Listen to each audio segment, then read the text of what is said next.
लखदाता पीर जी की स्टोरी उनके मुरीद शेख सनान। लखदाता जी के मुरीद शेख सनान। मुल्तान शहर में एक फ़कीर रहते थे, शेख सनान। शेख सनान जी बब्बर शेर की सवारी करते थे और हाथ में नाग का चाबुक रखते थे। शेख सनान जी ने जंगलों में 72 साल बहुत कठोर भक्ति की। जब भगवान की दरगाह में शेख सनान जी की भक्ति कबूल हुई तो शेख सनान जी को एक आवाज़ सुनाई दी कि शेख सनान, आपकी भक्ति पूरी हो चुकी है। शेख सनान, आपको सचखंड में भी अभी नहीं बुलाया जा सकता क्योंकि आपका कोई गुरु नहीं है। जाओ और पहले कोई पूर्ण गुरु से गुरु दक्षिणा ले लो, फिर आपकी भक्ति पूर्ण होगी शेख, और फिर आप सचखंड में बुलाया जाएगा। शेख सनान जी ने अपनी अलौकिक शक्ति से सारे ब्रह्मांड में निगाह मार कर देखा पर उन्हें कोई पूर्ण गुरु दिखाई नहीं दिया, लेकिन खुदा का हुक्म मानकर उठे और हाथ में नाग का चाबुक पकड़ अपने शेर पर सवार हो पूर्ण गुरु की खोज में निकल पड़े। दूसरी तरफ पीर लखदाता जी अपने दरबार निगाहे में बैठे थे। उन्होंने अपने एक मुरीद को आवाज़ दी कर हुक्म किया कि पूर्व की तरफ जाओ और मेहमान आ रहा है, उसे इज्जत के साथ यहाँ दरबार में लेकर आओ और उन्हें खाना खाने के बाद एक रात यहाँ रुकने के लिए कहो। लखदाता जी का हुक्म मानकर सेवादार पूर्व की तरफ चल पड़े। वहाँ जाकर उन्होंने क्या देखा कि एक बुजुर्ग के हाथ में नाव पकड़े हुए बब्बर शेर पर बैठा उनकी तरफ आ रहा था। सेवादारों ने उन्हें बड़ी निम्रता के साथ रोका और लखदाता जी का हुक्म सुनाया और चलने के लिए कहा। शेख सनान जी ने बात मान ली और सेवादारों के साथ बड़े ही निगाहे दरबार पर आ गए। शेख सनान जी की कठोर भक्ति के कारण उनका भोजन अर्शों से आता था और इस बात का शेख सनान जी को बहुत घमंड भी था। अपनी भक्ति के नशे में चूर शेख सनान जी ने निगाहें पहुंचकर अपने शेर पर बैठे ही लखदाता जी से हाथ मिलाया और सेवादारों से हंसते हुए कहा, लो मेरा शेर पकड़ लो। तो सेवादारों ने हाथ जोड़कर कहा, शेख जी, हमें शेर से डर लगता है, आप खुद ही अपने शेर को पिंजरे में डाल दीजिए। शेख सनान जी बहुत मशकरी हंसी और खुद ही अपने शेर को पिंजरे में डाल दिया और नाग को एक पटारी में बंद कर दिया। निगाहे दरबार में 2 पलंग लगे हुए थे, एक पर लखदाता जी बैठ गए और दूसरे पर शेख सनान जी। खाने के वक्त हो चुका था। सेवादार ने शेख सनान जी से भोजन खाने का आग्रह किया तो घमंडी शेख सनान जी ने कहा, मेरा खाना तो अर्शों से आता है, मुझे तो वही खाना मंगवा के दो। तो जानी जान लखदाता जी ने अपने हाथ ऊपर की तरफ करके फरियाद की और अर्शों से भोजन की सजी सजाई एक थाली आ गई। शेख सनान जी ने भोजन किया और महसूस किया कि आज की थाली का भोजन पहले की थालियों से ज़्यादा स्वादिष्ट है और मन ही मन लखदाता जी को शक्ति से हैरान हुए। थोड़ी देर बाद शेख सनान जी ने कहा कि मेरे शेर को ताज़ा मांस और मेरे नाग को दूध दिया जाए। लखदाता जी ने अपने एक सेवादार को हुक्म किया, शेख जी, इच्छा पूरी की जाए।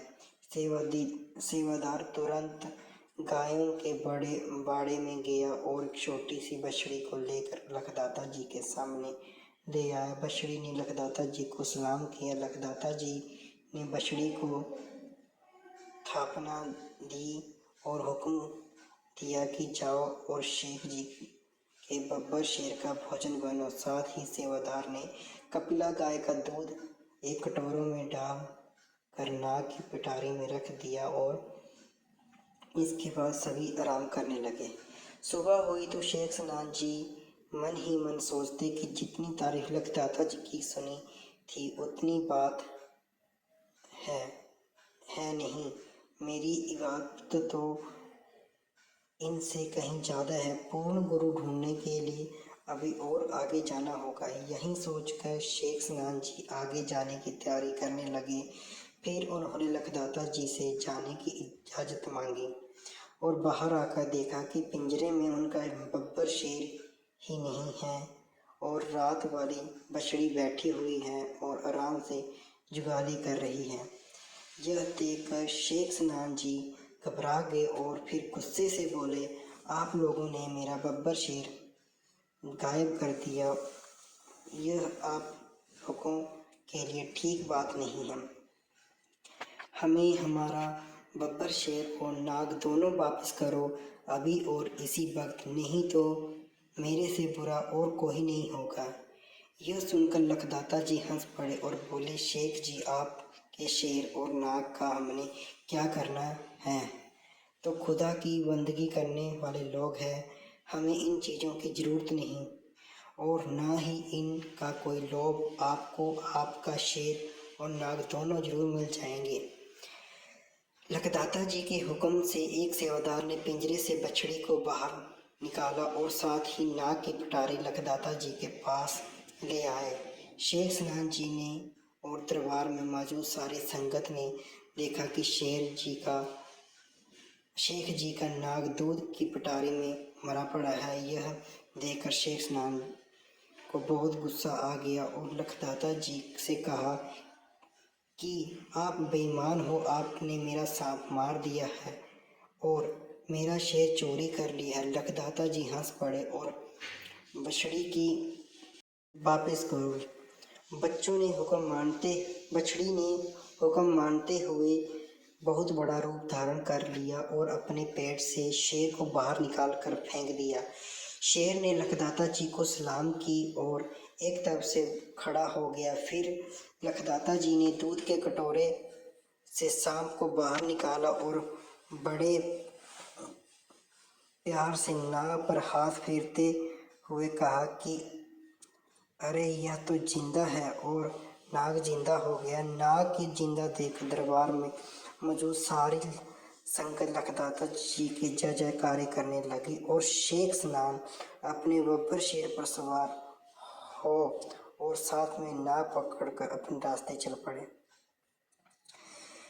शेख स्नान जी निगाहे से चल पड़े और चलते चलते मुल्तान शहर के बाहर की तरफ आ गए। बाहर सेन बादशाह ने लंगर लगाया हुआ था। शेख जी को आता देख उन्हें शेख स्नान जी से भोजन करने की विनती की। शेख स्नान जी तो पहले से ही गुस्से से भरे पड़े थे। उन्होंने बादशाह से गुस्से में और अहंकार से कहा, तुम लोग मुझे एक क्या भोजन खिलाओगे? मेरा भोजन तो अर्शों से आता है और मुझे देखो करामात और मेरी शक्ति कहकर शेख स्नान जी ने अपना नाग बादशाह के बेटे की तरफ छोड़ दिया और नाग ने बादशाह के बेटे को डस लिया और बादशाह के बेटे की उसी वक्त मृत्यु हो गई। रंग में भंग पड़ गई, खुशियाँ गमों में तब्दील हो गई और सभी रोने चिल्लाने लगे। बादशाह और उसकी रानी का रो रो कर बुरा हाल हो गया। शेख स्नान जी को अपनी शक्ति और शक्ति पर घमंड था कि लड़के मर जाने के बाद सभी मेरी मिन्नतें करेंगे और फिर बादशाह को जब जय जयकारे करेंगे और लखदाता जी के सामने हुई बेइज्जती का बदला भी पूरा हो जाएगा और साथ में इन लोगों को भी पता लग जाएगा कि कौन ज़्यादा शक्तिशाली है। सभी तरफ लोग रो रो कर बुरा हाल हो चुका था और शेख स्नान जी अपने शेर पर बैठे सारा नज़ारा देख रहे थे और मंद मंद मुस्कुरा रहे थे कि दूसरी तरफ बादशाह और उसकी रानी अपने मरे हुए बेटे को गले लगाकर विलाप कर रहे थे। थोड़ा संभल कर बादशाह और रानी ने शेख स्नान जी के पैर पकड़ लिए और मिन्नतें करने लगे कि उनके बेटे को फिर से जिंदा करके और वादा किया फिर परिवार समेत उनके मुरीद बन जाएंगे।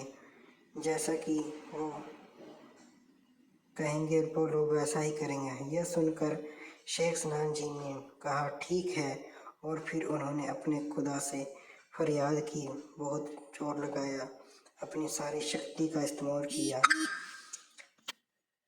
खुदा की रहमत नहीं हुई, बादशाह का बेटा जिंदा नहीं हुआ, क्योंकि अहंकार हमेशा टूटता है, झूठ की भी कभी जीत नहीं होती। आखिरकार शेख स्नान जी मायूस होकर एक तरफ बैठ गए और सोचने लगे कि यह मैंने क्या कर दिया। अपने अहंकार के कारण और अपनी जिद में मैंने एक बच्चे को मार दिया, और इसमें मेरी बहुत बेइज्जती है और लोग मुझे मार देंगे। अब मैं क्या करूं? इतने में एक भद्र पुरुष ने लखदाता जी से बात की और कहा वह बादशाह के बेटों को जिंदा कर सकते हैं। बादशाह ने उसी वक्त भी लखदाता जी को लेकर आने के लिए अपने कुछ सेवक दरबार की तरफ भेज दिए और आदर के उनको यहाँ लाने के लिए कहा। लखदाता जी तो जानी जान। लखदाता जी उसी जगह पहुंच गए और आते ही उन्होंने फरियाद की और बादशाह के बेटे को आवाज लगाई, उठो बेटा, अभी तुम्हारे जाने का वक्त नहीं आया है, अभी तो तुम्हें बहुत सारे काम करने हैं। लखदाता जी की आवाज़ सुनते ही बादशाह का बेटा उठकर खड़ा होकर और उठते ही उसने लखदाता जी को सलाम की और देख सभी तरफ खुशियों की लहरें दौड़ उठी।